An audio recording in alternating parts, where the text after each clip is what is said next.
ഇന്ത്യയിൽ സ്കോച്ച് വിസ്കിക്ക് വില കുറയും, പോക്കറ്റ് കാലിയാകാതെ ബ്രിട്ടീഷ് നിർമ്മിത കാറുകൾ ഇനി വാങ്ങാം, ലെതർ പാദരക്ഷകൾ, വസ്ത്രങ്ങൾ, ആഭരണങ്ങൾ അടക്കമുള്ളവയുടെ കയറ്റുമതിയിൽ ഇന്ത്യ നേട്ടം കൊയ്യും.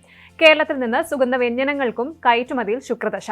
സ്വതന്ത്ര വ്യാപാര കരാറിൽ ഒപ്പുവച്ച് ഇന്ത്യയും ബ്രിട്ടനും. അങ്ങനെ ഏറെ നാളത്തെ കാത്തിരിപ്പിനും ചർച്ചകൾക്കും ശേഷം ഇന്ത്യയും ബ്രിട്ടനും തമ്മിൽ സ്വതന്ത്ര വ്യാപാര കരാർ ഒപ്പുവച്ചിരിക്കുകയാണ്. പ്രധാനമന്ത്രി നരേന്ദ്രമോദിയുടെ 4ാമത്തെ UK സന്ദർശനത്തിന്റെ ഒരു പ്രധാന ഭാഗമാണ് സ്വതന്ത്ര വ്യാപാര കരാർ. ചരിത്രപരമായ ദിവസമെന്നും ഏറെ നാളത്തെ പ്രയത്നത്തിന്റെ ഫലമാണിതെന്നും മോദി പ്രതികരിച്ചപ്പോൾ ഇരു രാജ്യങ്ങൾക്കും ഗുണം ചെയ്യുന്ന കരാറാണിതെന്ന് ബ്രിട്ടൻ പ്രധാനമന്ത്രി കെയർ സ്റ്റാമറും പറഞ്ഞു. 3 വർഷം നീണ്ട ചർച്ചകൾക്കൊടുവിലാണ് വ്യാപാര മേഖലയിൽ ഇന്ത്യയ്ക്കും UKയ്ക്കും നേട്ടമാകുന്ന UK ഇന്ത്യ വിഷൻ 2035 കരാർ യാഥാർത്ഥ്യമാകുന്നത്.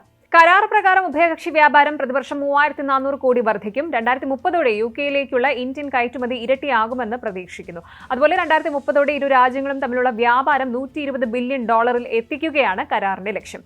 ഇരു രാജ്യങ്ങളും പരസ്പരം ഇറക്കുമതി ചെയ്യുന്ന 99% ഉൽപ്പന്നങ്ങളുടെയും തീരുവ ഘട്ടം ഘട്ടമായി ഒഴിവാക്കുന്നതാണ് സ്വതന്ത്ര വ്യാപാര കരാർ. ഇന്ത്യയിലെ തൊഴിലാളികൾ മുതൽ പ്രൊഫഷണലുകൾ വരെയുള്ളവർക്ക് കരാർ നേട്ടമാകും.